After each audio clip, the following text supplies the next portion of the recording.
Je l'ai frappé. D'un geste impulsif, ma main a claqué contre sa joue, et le bruit a résonné dans le café bondé de Montmartre comme un coup de tonnerre. Ses yeux sombres et intenses qui me hantaient depuis des semaines, se sont emplis de larmes.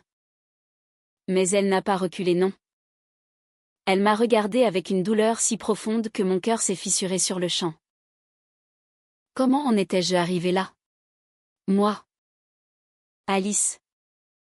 La Parisienne pragmatique. Élevée dans les rues pavées du Marais, où l'on apprend tôt à se méfier des passions trop vives. J'avais toujours cru que la vie se résumait à des choix rationnels, un métier stable en tant que professeur de littérature à la Sorbonne, un appartement modeste avec vue sur la Seine, et des amitiés superficielles pour combler les vides. Mais Chloé avait surgi comme une tempête espagnole dans mon existence ordonnée.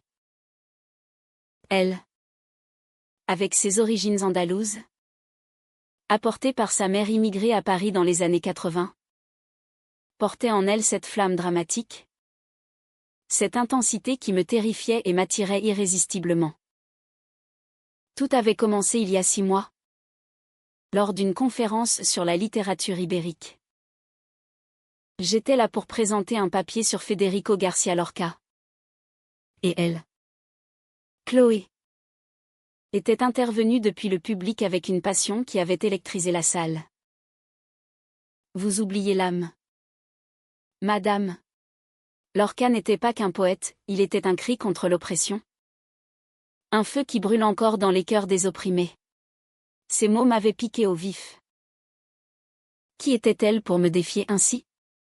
Une simple étudiante en master? Avec son accent chantant qui trahissait ses racines sévillanes? Ses cheveux noirs cascadant comme une nuit sans lune? Et cette peau olivâtre qui semblait absorber la lumière. Je l'avais haï instantanément. Haï pour son audace, pour sa beauté qui me déstabilisait, pour cette façon qu'elle avait de me regarder comme si elle voyait au-delà de ma façade professorale.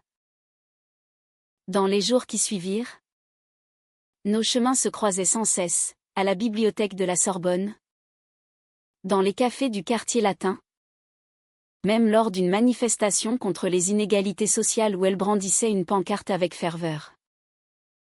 Chaque rencontre était un choc, une étincelle de colère. Vous êtes si froide, Alice, m'avait-elle dit un soir, alors que nous nous disputions sur l'interprétation d'un poème.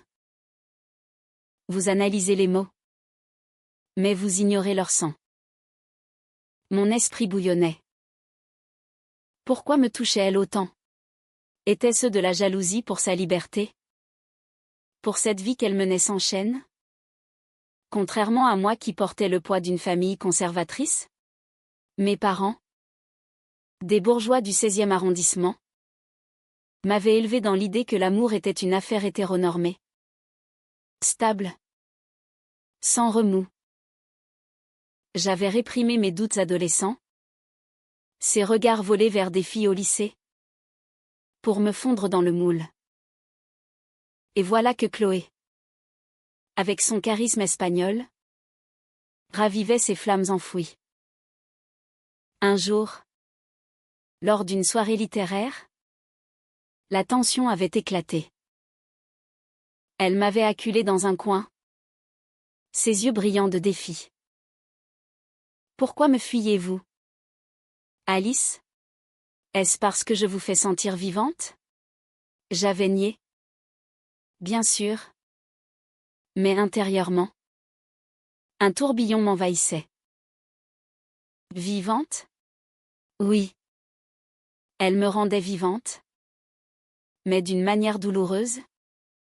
Comme si elle arrachait les couches de mon armure.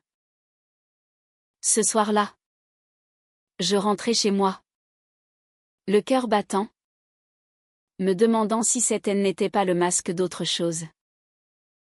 Les semaines passèrent, et nos confrontations devinrent rituelles. Elle me provoquait en cours, questionnant mes théories avec une intelligence acérée. Moi, Je ripostais avec une froideur calculée. Mais chaque soir, seul dans mon lit, je repensais à ses lèvres courbées en un sourire moqueur, à la façon dont ses mains gesticulaient comme dans une danse flamenco. Était-ce cela? L'attraction? Une haine qui se muait en désir? Je me haïssais pour ces pensées, me rappelant les mises en garde de ma mère, l'amour doit être simple. Alice. Pas ces folies passionnelles. Puis vint le jour où tout bascula. Lors d'un débat sur l'identité queer dans la littérature moderne, Chloé révéla publiquement son orientation. Je suis lesbienne. Et fière de l'être, déclara-t-elle, son regard planté dans le mien. La salle applaudit. Mais moi, je sentis un gouffre s'ouvrir. Était-ce pour moi qu'elle le disait? Ou étais-je paranoïaque? Ce soir-là, je l'évitai. Mais elle me suivit jusqu'au métro. Alice. Arrêtez de fuir. Parlez-moi. Je me tournai. Furieuse. Que voulez-vous de moi? Chloé? Me détruire? Elle s'approcha. Trop près. Et murmura, non. Vous sauvez de vous-même. Son souffle sur ma peau me fit frissonner. Je la repoussai. Mais intérieurement, un cri montait, pourquoi résistais-je? Était-ce la peur de l'inconnu? De briser les chaînes familiales? Les jours suivants furent un supplice. Je l'évitais. Mais elle hantait mes rêves. Des rêves où nos disputes se transformaient en étreintes? Où sa passion espagnole embrasait mon âme française si retenue. Je me réveillais en sueur, me maudissant. Était-ce cela? L'amour? Une guerre intérieure qui me consumait? Enfin. Lors d'une promenade solitaire le long de la Seine, je la vis assise sur un banc, lisant Lorca. Mon cœur s'emballa. Je m'approchai, hésitante. Chloé. Elle leva les yeux, surprise. Alice? Vous ici? Nous parlâmes. Pour la première fois sans hostilité. Elle me raconta son enfance à Séville. Les fêtes flamenco où l'on dansait jusqu'à l'aube. La découverte de son identité à l'adolescence. Le déménagement à Paris pour étudier. J'ai fui l'Espagne pour être moi-même, confia-t-elle.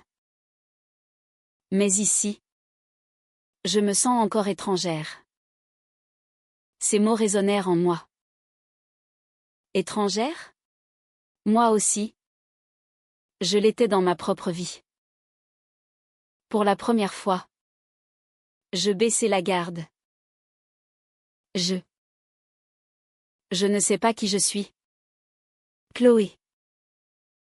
Vous me terrifiez parce que vous me forcez à me questionner. Elle posa sa main sur la mienne. Un geste si doux que des larmes montèrent. Était-ce le début? Ou le prélude à une chute plus profonde?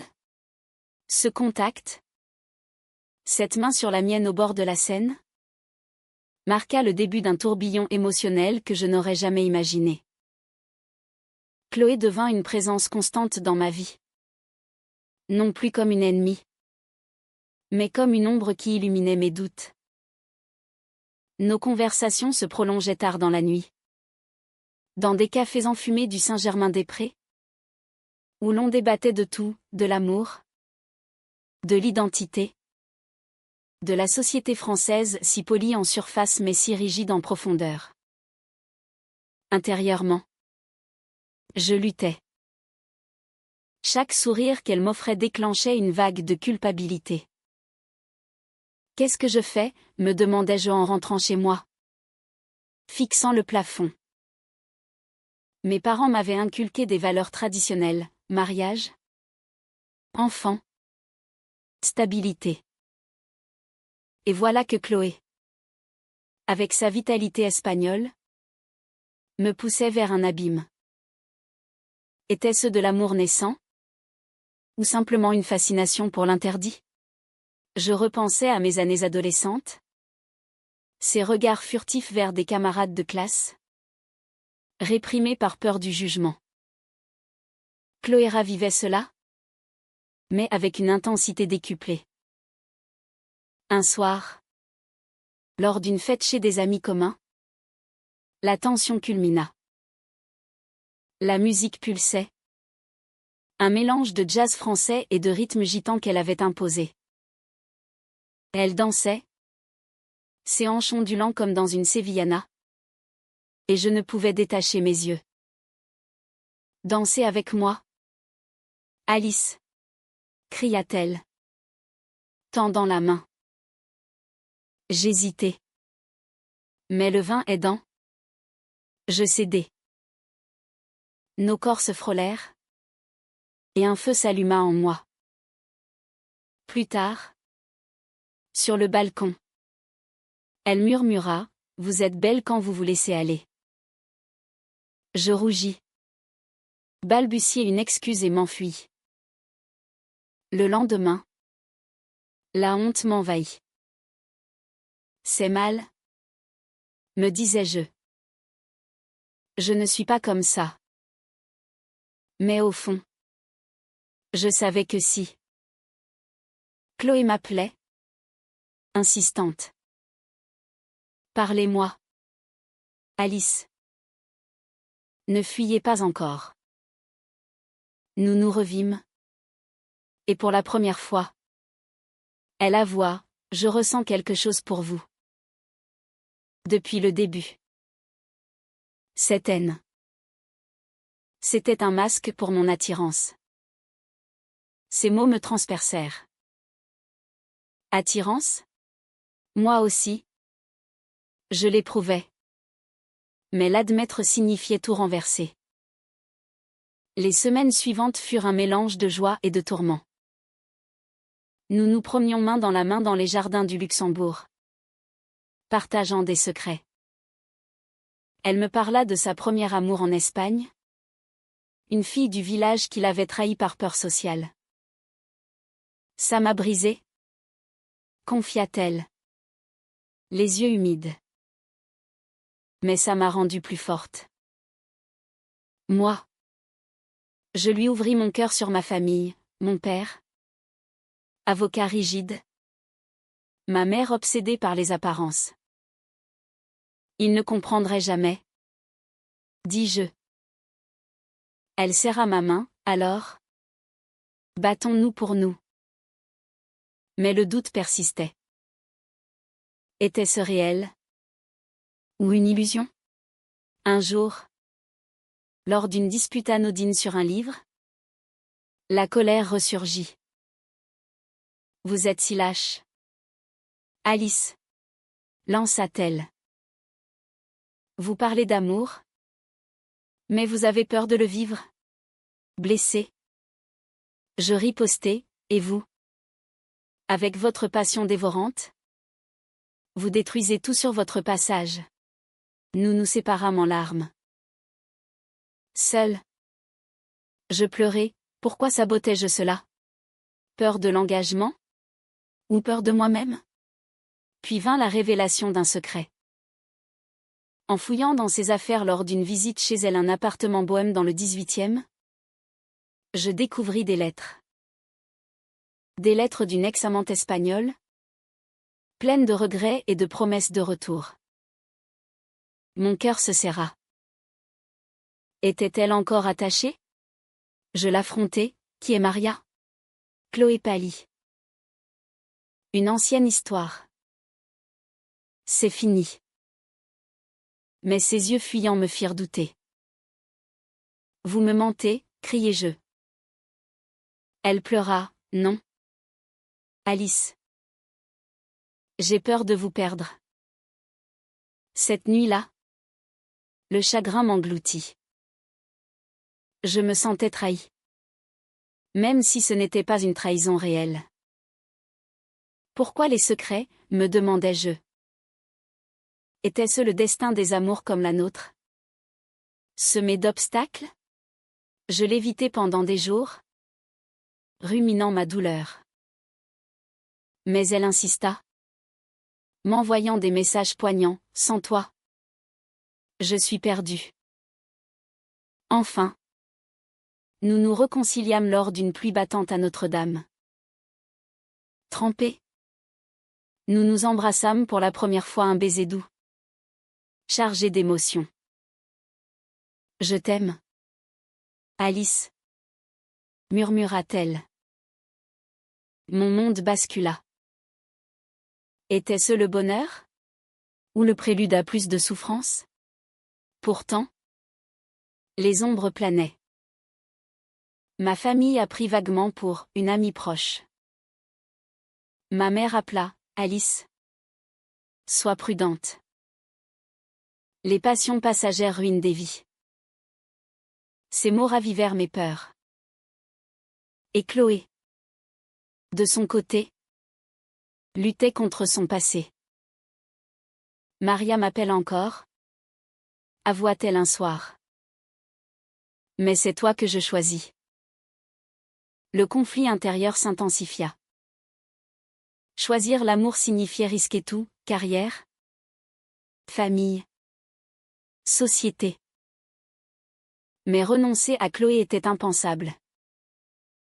Chaque nuit, je me torturais, suis-je prête?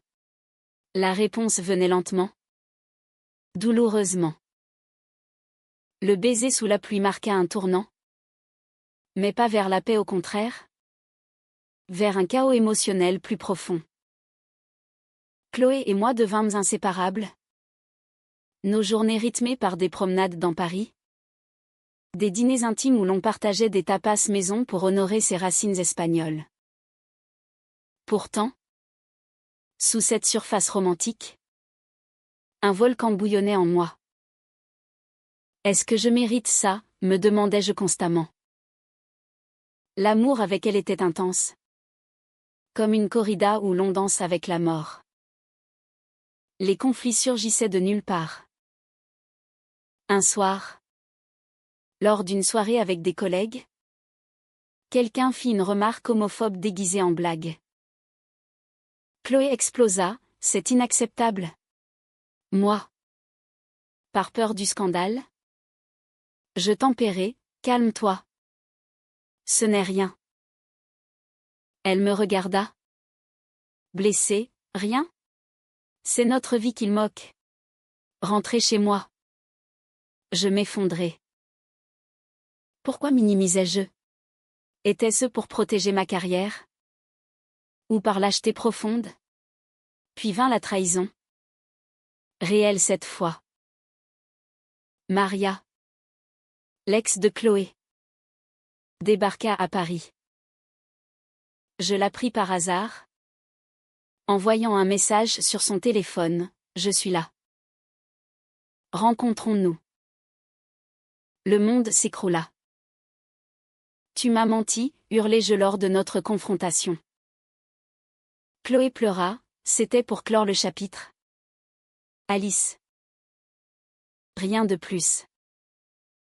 Mais je ne la crus pas. Des images m'assaillaient, elles ensemble. Riant de mon naïveté. Tu me brises. Chloé.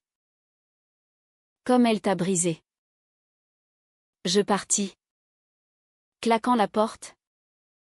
Errant dans les rues de nuit. Le chagrin m'étouffait. Pourquoi l'amour fait-il si mal, pensais-je. Était-ce punition pour avoir osé? Je repensais à mon éducation, l'amour vrai et calme, disait mon père. Mais avec Chloé, c'était un ouragan. Seul dans un hôtel anonyme, je pleurais des heures, imaginant une vie sans elle vide, grise. Elle me chercha partout, inondant mon téléphone de messages, pardonne-moi. Je t'aime plus que tout. Mais la rage m'aveuglait. Trahison, murmurai-je. Pourtant, au fond, je doutais, était-ce vraiment une trahison? Ou ma peur qui amplifiait? Chloé m'avait choisi. Mais Maria représentait son passé espagnol, passionné, que je ne pouvais égaler. Les jours suivants furent un enfer. Je repris le travail, feignant la normalité. Mais intérieurement, un vide béant. Des collègues remarquèrent, « Tu sembles perdue, Alice. » Oui.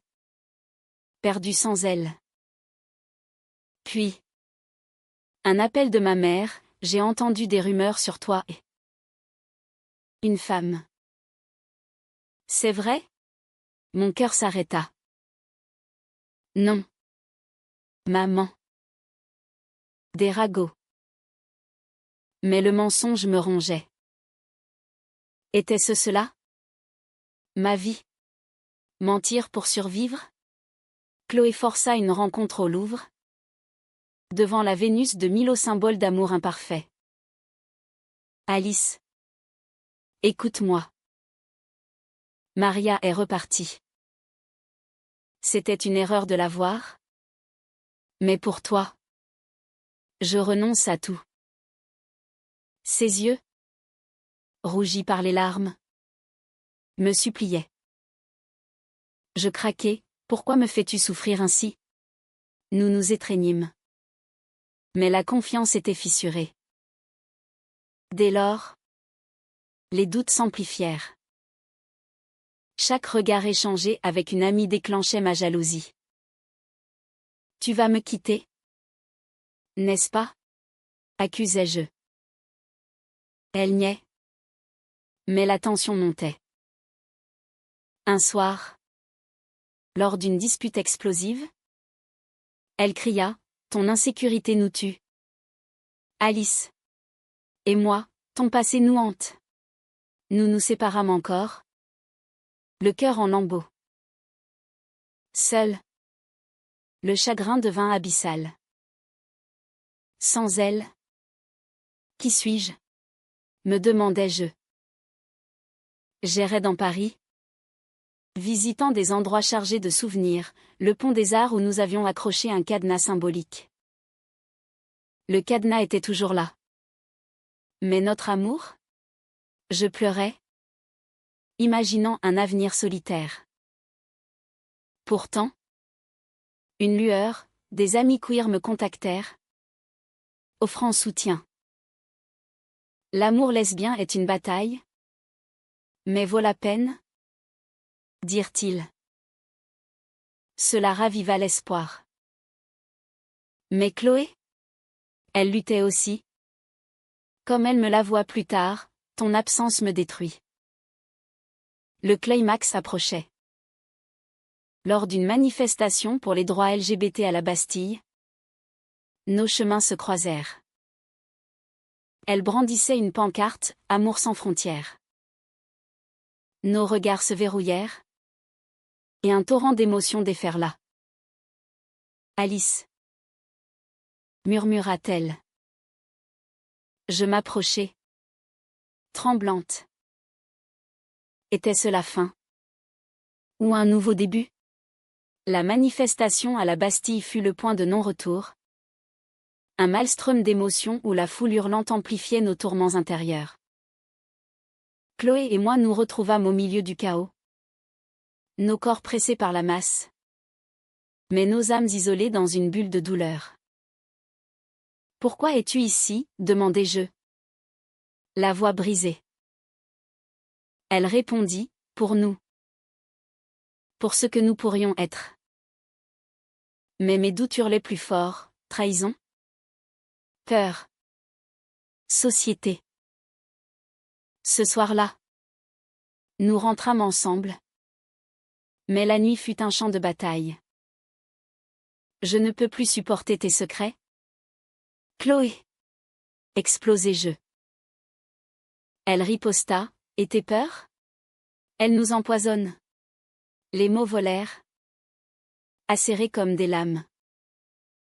Intérieurement, je me déchirais, l'aimais-je assez pour pardonner? Ou étais-je condamné à la solitude? Le lendemain, une décision difficile s'imposa. Ma famille organisa un dîner. Et ma mère insista, amène ton ami. Paniquée, j'invitai Chloé. Mais en la présentant comme une collègue. Durant le repas, la tension était palpable. Mon père, avec son conservatisme, lança ses mouvements queer. Une mode passagère. Chloé bouillonna, mais se contint pour moi. Plus tard, seule avec elle, elle explosa, tu as honte de moi. Des larmes coulèrent, non. J'ai honte de moi. Ce fut le catalyseur. Je réalisai que mon conflit intérieur, cette guerre entre tradition et vérité nous détruisait. Je dois choisir, pensai-je. Choisir elle. C'était risquer l'exclusion familiale, choisir la sécurité. C'était la perdre. Le chagrin m'engloutit comme une marée, imaginer une vie sans ses rires, sans sa passion, était insoutenable. Puis vint l'ultime trahison. Ou du moins ce que je perçus comme telle. En rentrant chez elle, je la trouvai en conversation téléphonique avec Maria. Je t'aime encore. Mais c'est fini. L'entendis-je dire. Furieuse, je partis sans un mot. C'est la fin. Me disais-je. Le cœur en miettes. Errant sous la tour Eiffel illuminée. Je pleurais, pourquoi l'amour était-il si cruel? Était-ce le destin des âmes comme les nôtres? Marquées par la société? Chloé me poursuivit, m'appelant frénétiquement. Quand elle me trouva, elle tomba à genoux, Alice. Ce n'était pas ce que tu crois. J'appelais pour clore définitivement. Ses sanglots me transpercèrent. Pour la première fois, je vis sa vulnérabilité totale, cette femme forte, brisée par l'amour. Je t'aime tant que ça me terrifie, avoua-t-elle. Moi aussi. Terrifiée. Je confessai, j'ai peur de nous perdre. Nous passâmes la nuit à parler, dénudant nos âmes. Elle révéla ses traumas, l'homophobie en Espagne, le rejet familial. Moi. Mes répressions, j'ai nié qui j'étais pendant des années. Ce fut cathartique, mais douloureux. Au matin, une résolution émergea, nous devions affronter le monde ensemble. Pourtant, le haut trao n'était pas fini. Ma famille apprit la vérité via un ami indiscret. Mon père appela, c'est une phase. Alice. Reviens à la raison. Blessé. Je ripostai, c'est ma vie. La coupure fut brutale, ils me renièrent temporairement. Le chagrin fut abyssal, perdre ma famille pour l'amour? Était-ce juste? Chloé me soutint, nous construirons notre foyer. Mais intérieurement, je rageais contre le monde. Contre les normes qui nous forçaient à ces choix déchirants. Des nuits d'insomnie suivirent, où je questionnais tout, suis-je forte assez? Enfin, une compréhension profonde naquit. Lors d'un voyage improvisé en Provence, entouré de lavande, nous nous ouvrîmes pleinement. Je choisis toi. Malgré tout, déclarai-je. Elle pleura de joie. Mais le chemin était semé d'embûches société. Passé. Peur. Le retour à Paris apporta un twist inattendu, Maria envoya une lettre d'adieu définitive, libérant Chloé. Cela allégea nos cœurs. Mais le dommage était fait. Nous devions reconstruire, brique par brique. La reconstruction fut un labeur émotionnel, un périple où chaque pas ravivait des plaies pour mieux les guérir. Chloé et moi, après la Provence, rentrâmes à Paris avec une détermination fragile. Nous contre le monde, murmura-t-elle un soir, blottie contre moi. Mais intérieurement, le chagrin persistait, la perte de ma famille pesait comme un fardeau. Vont-ils revenir, me demandais-je, fixant des photos d'enfance. L'amour pour Chloé était pur, mais teinté de sacrifice. Les mois suivants furent un tourbillon de haut et bas. Nous affrontâmes des regards hostiles dans la rue, des murmures au travail. Chloé perdit un stage à cause de rumeurs sur son orientation. C'est injuste, rageai-je intérieurement. Elle, avec sa résilience espagnole, haussa les épaules, nous survivrons. Mais ses nuits agitées trahissaient sa douleur. Puis vint le moment décisif, je décidai de confronter ma famille. Lors d'un déjeuner tendu au 16e, je déclarai: j'aime Chloé. C'est ma vérité. Mon père fulmina: tu nous déshonores. Ma mère pleura: pense à ton avenir. Le rejet fut total. Et je partis. Le cœur en sang. Seul dans le métro. Je sanglotais: pourquoi l'amour devait-il coûter si cher? Était-ce le prix de l'authenticité? Chloé m'attendait à la maison. Notre petit appartement devenu sanctuaire. Nous créerons notre famille, dit-elle, m'étreignant. Ces mots apaisèrent, mais le vide familial hurlait. Des nuits. Je rêvais de réconciliation, me réveillant en larmes. Suis-je égoïste, me torturais-je. Pourtant, des lueurs d'espoir émergèrent. Des amis nous soutinrent, organisant une soirée de solidarité. Là, Chloé dansa une flamenco improvisée, ses pieds martelant le sol comme un cri de liberté. Je la rejoignis, maladroite mais sincère. Ce fut un moment de pure connexion, où nos âmes fusionnèrent.